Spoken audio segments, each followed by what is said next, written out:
আচ্ছা ভাবি, ভাইয়ের সাথে প্রতিদিন রাতে কি নিয়ে ঝগড়া বাঁধে? আরে ভাই বললেন না, প্রতিদিন রাত্রে ঘুমানোর আগে গোসল করাবে এই নিয়েই ঝগড়া বাঁধে। আমার মনে হয় ভাই অনেক পরিষ্কার পরিচ্ছন্ন লোক, তো তাই গোসল করায়। আরে ভাই পাঞ্চার মিস্ত্রি তো খালি সন্দেহ করে কোন জায়গাটা লিক হয়েছে কিনা সেটা চেক করে। এই রুম্পা, এবার জন্মাষ্টমীতে কোনো প্ল্যান করছো? কোথাও যাবা? বাপের বাড়ি যেতে চাইছিলাম, কিন্তু বাবা মা তো ছোট বোনের বাড়ি চলে গেছে। থাক, কষ্ট নিও না, সামনের বার যাইও। এই শোনো, তুমি কি জানো কৃষ্ণের জন্ম হয়েছিল কেন? অবশ্যই জানি, ঘরে বউ থুয়ে অন্যের বউর সাথে রাসলীলা করার জন্য। শাড়িতে ভাবিরে কিন্তু পুরাই হট লাগে, তাই না?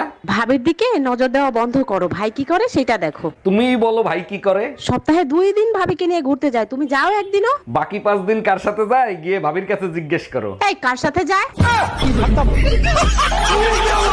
জানেন ভাবি, একটা সুসংবাদ আছে, আমি না ফেসবুকে একটা মেয়ে পটায় ফেলাইছি।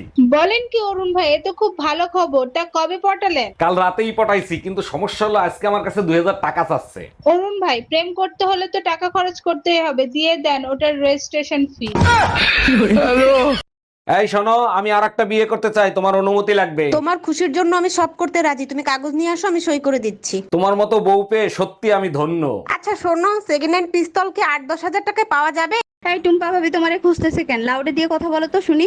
জি ভাবি বলেন। ভাই আপনার পার্সোনাল ফোন নাম্বারটা আমাকে একটু দিবেন? আপনি জানেন এলাকাটা শূন্য ছিল, তারপরে 17টা বাড়ি হয়েছে, তার ভিতরে 11টা 5তলা বিল্ডিং হয়েছে, তার ভিতরে 44টা ফ্যামিলি আসছে, 99টা ছেলে মেয়ে আছে, 56টা ভাবি আছে, কারো সাহস হয় না আমার নাম্বার চাওয়ার। আপনি চাইলেন কেন? আর কখনো নাম্বার চাবেন না, বুঝতে পারছেন? জি ভাই বুঝতে পারছি। ঠিক কাজ করছো।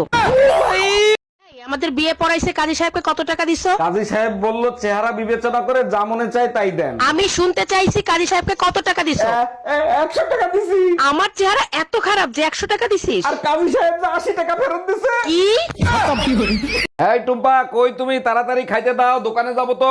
সারাদিন কাজ করতে করতে মুখ দিয়ে রক্ত বের হয়ে যায়, তবু আমার শয়তান বেটাটা আমার একটু হেল্প করে না। দেখো, বাজে কথা বলবা না, তোমার কতবার বলছে একটা কাজের মহিলা রাখো, কোনো কথা শোনো তুমি? কেমনে কাজের মহিলা রাখবো? তোর চরিত্র তো ভালো, তুই তো কাজের মহিলাও ছাড়িস না। এই রুম্পা, জন্মাষ্টমীতে তোমার ছোট বোন নাকি বাপের বাড়ি আসতেছে? জন্মাষ্টমীতে আমিও বাপের বাড়ি যাচ্ছি, তুমিও আমার সাথে যাবা। চলো চলো, অনেকদিন তোমার ছোট বোনকে দেখি না, এই সুযোগে তোমার বোনকে দেখা হয়ে যাবে। যে আশায় বইছো জামাই, মাইয়ের গায়ে জ্বর, আমার ছোট বোনের জামাইও আসতেছে।